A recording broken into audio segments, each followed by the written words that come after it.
नाही घ्या कसं आहे तुमचं घ्या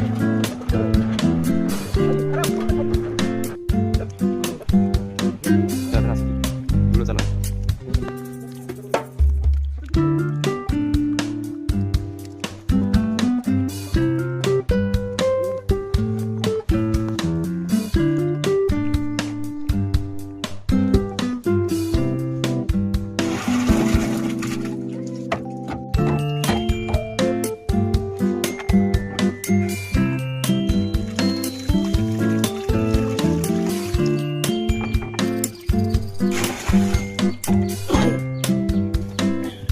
तयार करून राहिलो आपण याला काय म्हणतो जीवामृत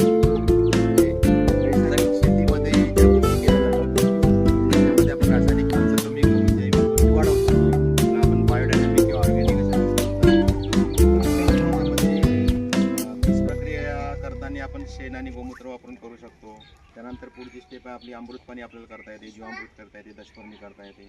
त्यानंतर कीटकनाशकामध्ये ब्रह्मास्त्र अग्निअस्त्र हे जे आहे हे अमृत याला जीवामृत किंवा जीवाणू स्लरी तर हे एकरी 200 लिटर टाकायला पाहिजे. त्याच्यामध्ये कुठलंही पीक घ्या, भाजीपाला असेल, तुमचं हरभरा आहे, गहू आहे, त्यानंतर कपाशी आहे, हळद आहे, अशा सगळ्या पिकाला हे वापरता येतं. दुसरी गोष्ट याचं जे प्रमाण आहे या प्रमाणामध्ये आता आपण 100 लिटरचं प्रमाण केलं. 100 लिटरमध्ये आपण 3 किलो आपलं 3 किलो शेण वापरलं, 1 किलो बांधावरची माती वापरली, त्यानंतर 2 ते 3 लिटर आपण गोमूत्र वापरलं, त्यानंतर 1 किलो बेसन वापरलं. जर हे 200 लिटर करायचं असेल हे प्रमाण वाढवावं लागेल.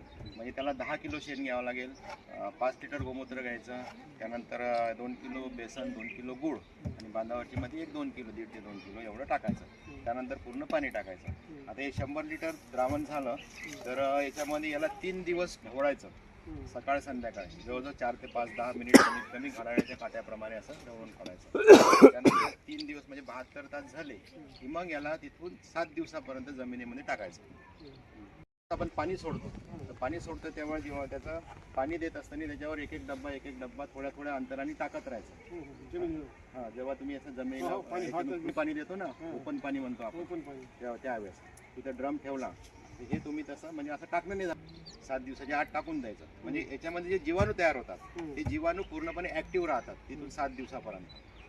तर असं त्याचा नियम आहे. जर तुम्ही 10 दिवस 15 दिवस ठेवलं तर मग त्याचे जीवाणू एवढे ॲक्टिव्ह राहत नाही, त्याचा उपयोग तुम्हाला टाकून म्हणजे खतामध्ये रूपांतर होऊन जातं. म्हणजे ज्याचा फायदा आपल्याला 100% व्हायचा तो 50% 40%च होईल.